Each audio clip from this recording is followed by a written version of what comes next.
సుమన్ టీవీలో మీ business promotions కోసం ఈ కింది నెంబర్ను సంప్రదించగలరు.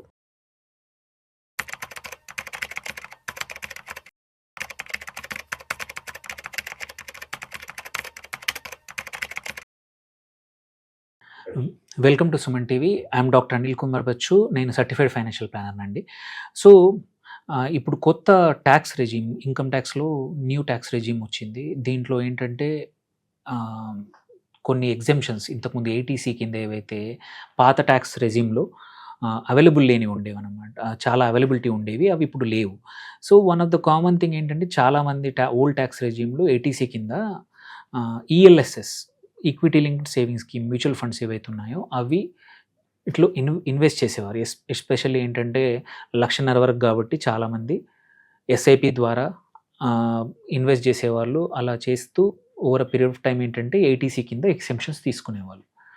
కానీ ఇప్పుడు చాలామంది అడుగుతూ ఉన్నారు, సార్ మేము ఆల్రెడీ ఎస్ఐపిస్ నడుస్తూ ఉన్నాయి ఈఎల్ఎస్ఎస్లో, ఇప్పుడు న్యూ ట్యాక్స్ రెజీమ్కి మారాలనుకుంటున్నాం. ఎందుకంటే న్యూ ట్యాక్స్ రెజీమ్లో క్లోజ్ టు 12.7 వరకు ల్యాక్స్ వరకు కూడా ట్యాక్స్, జీరో ట్యాక్స్ ఉన్నప్పుడు చాలామంది ట్యాక్స్ బ్రాకెట్లో ఉన్న వాళ్ళు, ఇంతకుముందు ఏఎల్ఎస్ఎస్లో పెట్టేవాళ్ళు కానీ ఇన్వెస్ట్ చేసేవాళ్ళు, ఆర్ కొత్త ట్యాక్స్ రెజీమ్కి మారిన వాళ్ళు, హయ్యర్ శాలరీ ఉన్న వాళ్ళు కూడా ఈఎల్ఎస్ఎస్ ఇంకా పెట్టచ్చా, ఇన్వెస్ట్ చేయొచ్చా, ఆర్ కంటిన్యూ చేయొచ్చా, కొత్తగా ఎస్ఐపిస్ స్టార్ట్ చేయొచ్చా అని అడుగుతూ ఉన్నారు.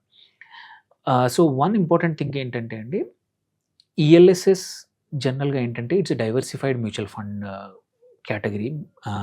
ఇక్కడ ఇప్పుడు బికాజ్ ఎగ్జెంప్షన్ లేదు కాబట్టి it is better to stop, అంటే ఏంటంటే ఆపేసేసేయండి. ఎగ్జాంపుల్ ఎస్ఐపీలు ఉంటే మాత్రం ఆపండి.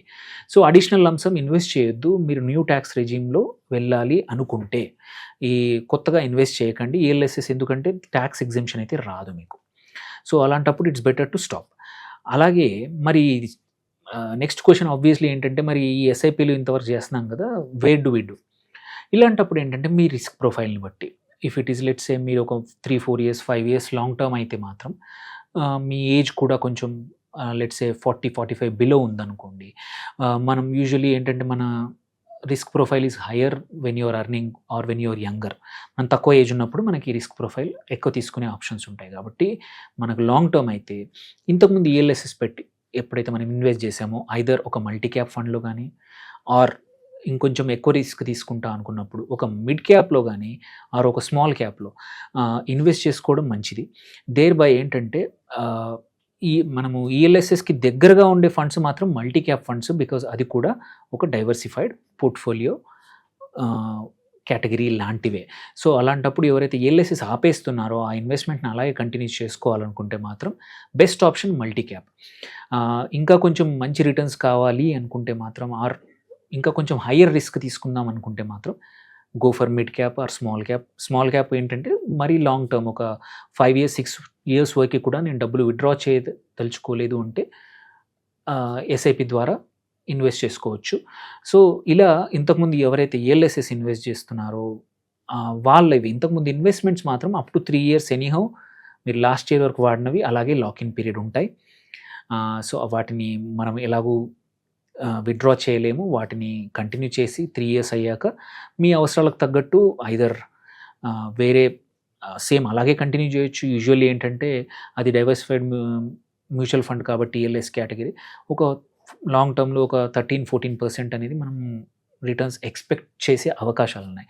సో అలాంటప్పుడు అలాగే కంటిన్యూ చేయొచ్చు. లేదు నేను విత్డ్రా చేసేసి వేరే ఇంకొక క్లాస్ ఆఫ్ మ్యూచువల్ ఫండ్లో పెట్టుకుంటా అంటే కూడా ఇన్వెస్ట్ చేసుకోవచ్చు అనమాట. సో కంటిన్యూ ద వన్స్, ఇప్పుడు ఇంతకుముందు అయినా మాత్రం కంటిన్యూ చేయాలి. కొత్తగా మాత్రం బికాజ్ ఆప్షన్ లేదు కాబట్టి న్యూ ట్యాక్స్ రెజీమ్ కింద మాత్రం ఎవరైతే షిఫ్ట్ అయ్యారో వాళ్ళకి ఈఎల్ఎస్ఎస్ ఇంకా అంత పెద్దగా పనికి రాదు. ఓన్లీ అడ్వాంటేజ్ ఏంటంటే 3 సంవత్సరాల వరకు బలవంతంగా ఇన్వెస్ట్ చేయాల్సి వస్తుంది. కాబట్టి ఎవరికైతే డిసిప్లిన్ లేదో వాళ్ళు మాత్రం స్టిల్ డిసిప్లిన్ కోసం కావాలంటేనే ఈఎల్ఎస్ఎస్ ఇన్వెస్ట్ చేయొచ్చు. డిసిప్లిన్ ఉంటే మాత్రం better go for open ended, ఎప్పుడైనా అవసరం వచ్చినప్పుడు విత్డ్రా చేసుకోవచ్చు. ఇంకా కమింగ్ టు ఓల్డ్ రెజీమ్ ఎవరికైతే ఉందో, ఎవరైతే ఓల్డ్ రెజీమ్ ఆప్ట్ చేసుకున్నారో, ఎవరికైతే హోమ్ లోన్ కానీ అదర్ డిడక్షన్స్ చాలా ఉన్న వాళ్ళు మాత్రం ఏటీసీ కంటిన్యూ చేయొచ్చు. ఇంకా చాలా మంచి పర్ఫార్మెన్స్ ఏవి బాగున్నాయో, ఒక టాప్ క్వార్టైల్లో ఉన్న you know ELSS mutual fund select చేసుకొని వాటిలో ఇన్వెస్ట్ చేయొచ్చు. You can keep on continuing your SIP కానీ ఆర్ లంసమ్స్. మనకు యూజువల్లీ ఏమంటారు, జనవరి, ఫిబ్రవరి, మార్చ్లో చాలామంది వాళ్ళ కంపెనీల్లో డిడక్ట్ చేసి అంటే మన డిక్లేర్ చేస్తారు, మన ఇన్కమ్ ట్యాక్స్ ప్రూఫ్స్ అని చూపిస్తారు. ఆ టైంలో చాలామంది డిసిషన్ తీసుకుంటారు. You can still do that if ఎప్పుడు మనం ఓల్డ్ ట్యాక్స్ రెజిమ్ సెలెక్ట్ చేసుకుంటే ఇంకా ఈఎల్ఎస్ఎస్ మంచిదే. వేరే ట్యాక్స్ ఎగ్జెంప్షన్స్ కన్నా ఇంకా ఈఎల్ఎస్ఎస్ బాగుంది వాళ్ళకి మాత్రం, న్యూ ట్యాక్స్ రెజిమ్ వాళ్ళకి మాత్రం ఇంకా ఈఎల్ఎస్ఎస్ అవసరం లేదు. థ్యాంక్ యూ అండి.